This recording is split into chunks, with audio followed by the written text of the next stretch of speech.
Olá, bom dia! Então, vamos relembrar mais um pouquinho. Lembra que eu já expliquei para vocês que falando sobre a língua portuguesa, ela tem duas divisões internas, né? A gente tem a parte da gramática e a parte da ortografia. A gente já vem estudando a gramática paralelamente à ortografia, porque ambas são interligadas. Só que para que eu escreva corretamente, além de praticar, que é o que eu sempre falo com vocês, a gente precisa entender e saber as regrinhas de finais de palavra. Isso a gente vai aprender lá na ortografia. A gente já vem trazendo. Na aula anterior a gente falou sobre os graus de adjetivo. A gente já trouxe o que é adjetivo, a gente já trouxe o que é locução adjetiva, a gente já trouxe a terminação que dá entre os e esa, e agora a gente está trazendo a ortografia, o final es e o final esa, né? A gente tem o es e o esa com s. Agora a gente vai aprender a usá-los com z.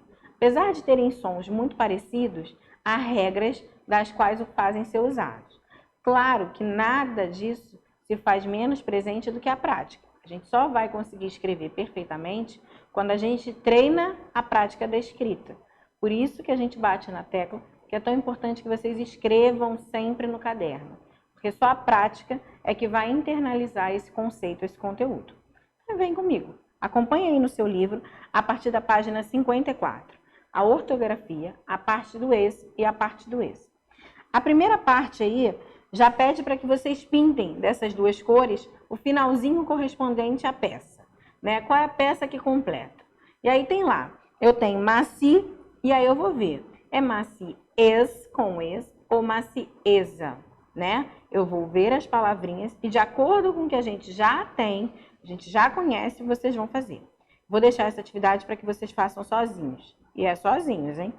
Acompanhando, vocês têm aí uma imagem de cavalos pantaneiros e um belo texto aí seguidamente também. Vocês podem acompanhar, tem um textozinho da qual vocês vão preencher a lacuna de acordo com as palavras do texto em destaque. Olha as palavrinhas aí. Aridez, beleza, dureza e maciez. E aí, qual é a importância que a gente traz na ortografia? O uso do dicionário. Já falei isso com vocês. Super importante que vocês, quando estiverem trabalhando a parte ortográfica, estejam com um dicionário próximo. Essa é uma atividade do qual vocês vão precisar de um dicionário, caso não tenham um conhecimento prévio. Por exemplo, tenho aí o que quer dizer, né? A explicação daquela palavra. Então, quando eu falo desprovido de umidade, eu vou olhar dentre as palavras das quais estão destacadas, qual melhor se encaixa. É aridez? É beleza? É dureza ou é maciez? Se eu não souber e não tiver um dicionário, eu posso pedir à internet, posso buscar lá, mas tentem fazer sozinho. Então, por exemplo, resistência e força tem a ver com o que é duro. Então, vem de dureza, né? A qualidade do que é belo, o que é belo? Tem a ver com a beleza. E qual a qualidade do que é macio, né? Tem a ver com a maciez. Então, o desprovido de umidade, o que não é úmido, é árido. Tem a ver com a aridez. Então, vocês vão completar, eu já até fiz com vocês essa atividade. E vocês vão seguir. Já na letra B, vocês vão completar com es ou esa e depois copiar a palavra. Agora, coloquem aí nesse quadrinho o es, o IPC. Essas terminações es e esa, elas são normalmente encontradas em substantivos derivados. Amanda, o que é isso? Toda palavra, ela tem um primitivo, um radical e um derivado, que é aquilo que provém dela. Por exemplo, quando eu falo pedra, eu tenho uma palavra pedra. A palavra derivada de pedra pode ser pedregulho, pode ser pedraço, pedrada. Por quê? Ela deriva da palavra pedra.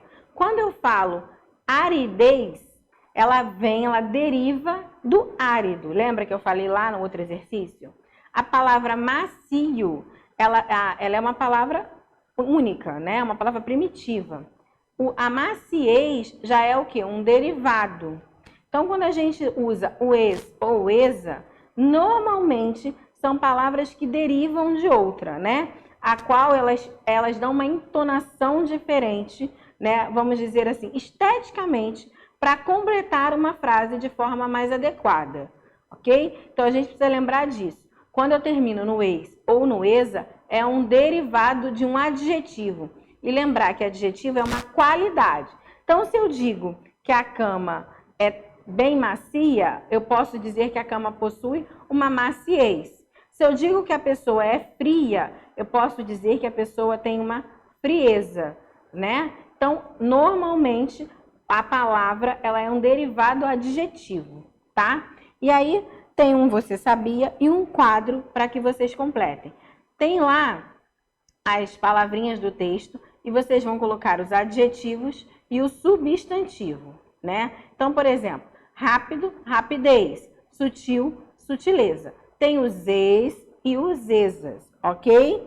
Vocês vão completar.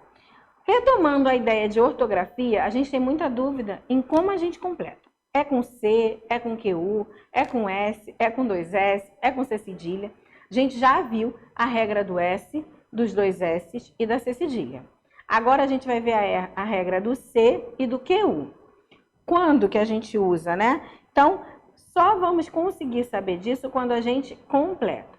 Existem aí, vocês vão reparar quando fizerem, que há vogais que unidas, né, que junto com essas consoantes, elas levam um som diferente. Então, por exemplo, quando eu falo mulher que, eu faço o som do que, eu já sei quando eu faço essa boquinha do que é um QU. É diferente de quando, por exemplo, eu uso barco, né? O que é um som mais aberto. O C, o co, é um som mais fechado. Então, essa é a importância que eu sempre bato com vocês de usar a parte da fonética, de expressar o som através da boquinha, porque aí vocês conseguem ouvir melhor e entender o som que está sendo projetado. Com certeza, facilita muito a escrita. A gente também vai corrigir juntos na aula ao vivo, tá bom? Seguindo aí para o conteúdo, a gente vai para a página 56, né? Que é um jogo bem legal. A gente tem aí bolas no cesto, vocês vão olhar e vão completar. É para fazer com S, perdão, com es, com esa, com oso e com osa, tá? Então aí vocês têm as palavrinhas, a gente também vai corrigir na aula online.